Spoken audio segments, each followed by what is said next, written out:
Hi everyone, and welcome to another culture-filled episode of Game Exchange. So I finally procured myself a copy of Pokemon X, and I gotta say, it's the most enjoyable Pokemon yet.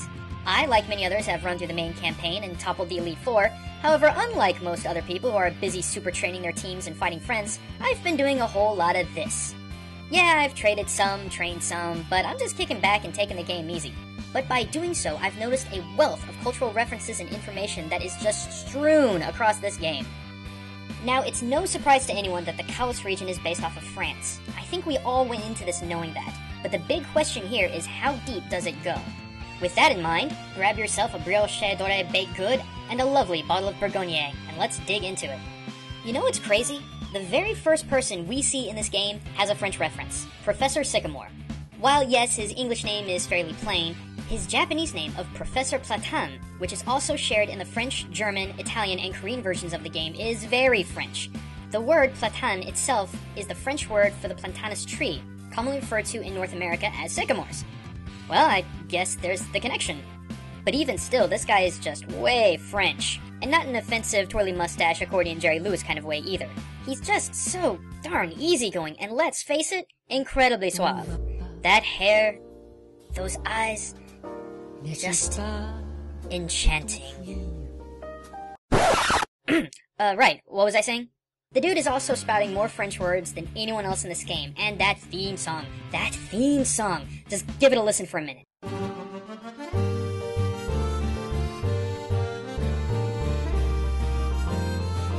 Now that's French, and I love it. Secondly, let's look at some of the Pokemon from this new generation. Now, the world of Pokemon is not unfamiliar to the influence of France. Escavalier is a great example. The English name is a hybrid of either the words chevalier, meaning one of the French chivalry, or cavalier, a royalist who supported King Charles during the English Civil War? Okay. And escargot, as we all know, meaning snail. But now let's look at this generation, starting with what every generation of Pokemon needs, a Pikachu clone. Though I will give Game Freak some credit. The name for this guy is actually really clever. Its name is Dedenne, which to my understanding is a hybrid of Japanese and French, den meaning electric, and antenne, the French spelling of the word antenna. Not bad. Next, let's check out Flabébé. Simply put, another hybrid of the English word flower and the French word bébé, or baby. Again, it makes a lot of sense. Then there's Furfrou, which personally I'm not a fan of, but the origins of this Pokemon are pretty neat.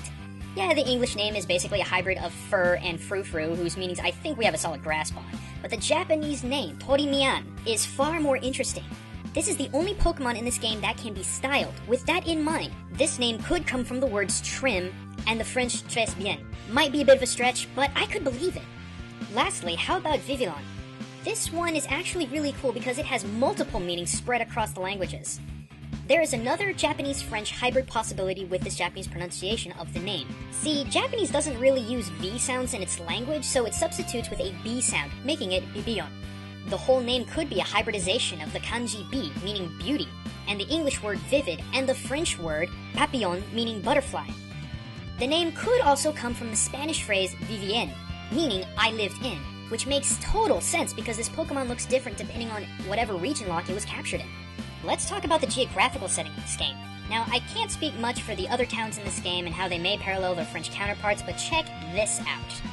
Lumiose City is right smack on top of Paris.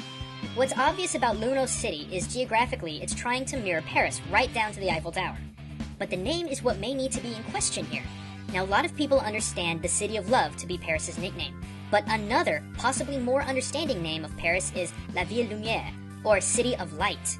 If you talk to the townspeople of Lumiose City, they'll tell you how you can see Prism Tower lighting everything up in the city. The same could be said about Paris.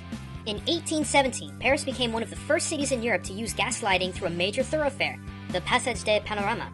And then, in 1828, began lighting Champs Élysées the same way. But interestingly enough, that's not where Paris got its nickname of the City of Light, per se. France was a massive location for the development of ideas, education, and art during the Age of Enlightenment. Therefore, Paris is not only a place of literal light, but one of scholarly achievement. You know, with all the art galleries, museums, and so on in Lumiose City, maybe there's more referencing here than I gave it credit. Even the plot of this game has a lot of French European culture and folklore behind it. In fact, I asked a few good friends of mine, Pokekels and class trainer Alex, to explain some of the more interesting aspects of the story. Whoa! Hey, we're here! What's this now, Alex? Gaijin Goomba's show? We're supposed to be telling the people about French culture and Pokemon X and Y, Kels. Ah, then we better talk about Trainer AZ then, right? Oh, you know it. So check this out. Trainer AZ is like 9 feet tall or something. You might even say he's like a giant. And on top of that, spoiler alert, he's 3,000 years old. So I was thinking, where do ancient giants come from in French culture? And then I was like, duh. Yep, it's the Basques, an ethnic group from Basque Country, a region that spans some of France and Spain. They have a very rich pre-Christian mythology. Yep, which brings us to the Gentilak and the Meyerwak. Both are often depicted as giants, and their stories center around the construction of megalithic stone monuments. Oh, just like the ones on Route 10, the one Trainer AZ is responsible for. But then why aren't there any other giants in the game? Why is he the only one? Well, the Gentilak are known to have all mysteriously disappeared save one. Just like AZ. That's right, you mean Olden Zero. But isn't he one of those scary Santa Claus type creatures that kids live in fear of on Christmas? Why is AZ a mysterious wanderer? Well, I'm not exactly sure, but it might have something to do with the medieval Christian archetype known as the Wandering Jew. That sounds bad, bro. Seems a little controversial. It kinda is. The Wandering Jew is meant to walk the earth until the Second Coming as punishment for some past transgression. Usually the taunting of Jesus Christ at his crucifixion. Oh, and AZ did something really bad too. I don't want to spoil it, but it's got something to do with those stones from earlier. Neat! Man, I love it when it all comes together. Right? It's nice to see that Pokemon still has the same attention to detail it's always had. Well, if you like this, why don't you come on over to our channel and see the video that we did with Gaijin Goomba a while back. Yeah, it was super fun, and enjoy the rest of this video while you're at it. I'm Trainer Class Alex. And I'm Pokekels. Come join us sometime over on The Dex. Thanks, you guys. Man, French, so much French. Pokemon, ami? Really? And man, it seems no matter where you go, someone is using some sort of French word or phrase, which I don't mind, but sometimes I wonder, wait. That's not French. That's German. Yeah, I was a bit mixed up with this as well. I mean, when it comes to Pokemon names or things like that, I can kinda understand, but this wasn't subtle. This was just, bam, German in your face. At first, I really believed that this game was going to be just completely French-focused, but as time went on, that sort of changed.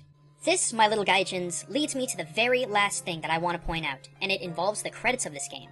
There isn't anything plot-related here, so I don't really count it as spoilers. While the credits roll, we are shown lines of what I would assume to be poetry or lyrics in both English and French, though I want to assume that it would be the Regionlock's native language and French. This is a really nice nod to the theme of the game's influenced culture and location, but something happened I didn't expect. The words kept coming, but now it's in all of the supported languages. I know a lot of you guys may think that this is small, but this was a phenomenally wonderful gesture from the game. Maybe it was a little campy, but for the first time, it really felt like a game that was created and developed in Japan was really reaching out to the entire world in a small but powerful way. In the years that I've spent in Japan, I've been routinely disappointed in its home-developed games, and more often than not, a lot of them specifically pander to their domestic market. Which from a financial standpoint makes sense, but it leaves the game feeling empty. Here, these credits, heck, this game felt like a large embrace to the whole world. And call me a dork for saying it, but I thought it was really special and really moving. Well, I could go on a lot longer about the cultural references in this game, but if I did, we'd be here a while. Instead, I encourage you to venture forth and discover what other things this game has in store for you, and I promise it's worth the hunt. Thanks for watching, everyone. Stay tuned for the next episode of Game Exchange. But until then, this is Gaijin Goomba signing out. Thanks for watching, everyone. Be sure to check out my channel for more videos of education and gaming. Also, have a look at the collab episode I did with Kels and Alex. It was pretty fun. And as always, be sure to check out the Game Theorists channel for more mind-blowing facts about games and the science, culture, and design that make them so great.